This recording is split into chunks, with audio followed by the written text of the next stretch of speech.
প্রায় সবাই বলে চিনি মানেই বিষ, তাই অনেকে চিনি পুরোপুরি বাদ দিতে চান। কিন্তু জানেন কি, আপনার শরীরের প্রতিটি কোষ বেঁচে থাকার জন্য গ্লুকোজের উপর নির্ভর করে।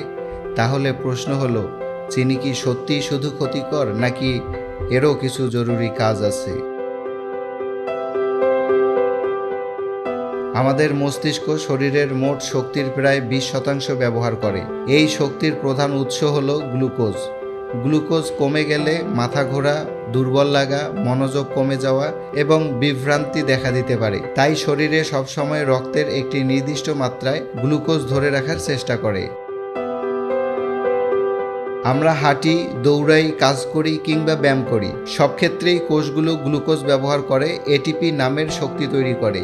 এই এটিপি শরীরের প্রতিটি কাজ চালানো দীর্ঘক্ষণ না খেলে শরীর দুর্বল লাগে। খাবার না পেলেও শরীর থেমে যায় না।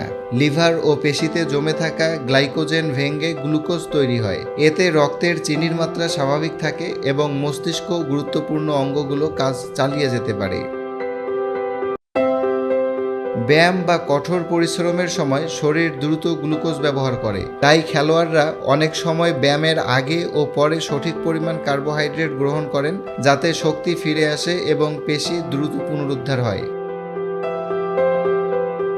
শুধু শক্তিই নয়, গ্লুকোজ বিভিন্ন কোষের বৃদ্ধি, মেরামত এবং স্বাভাবিক বিপাকীয় প্রক্রিয়ায় গুরুত্বপূর্ণ ভূমিকা রাখে। তবে মনে রাখতে হবে, শরীরের দরকার গ্লুকোজ, অতিরিক্ত চিনি নয়।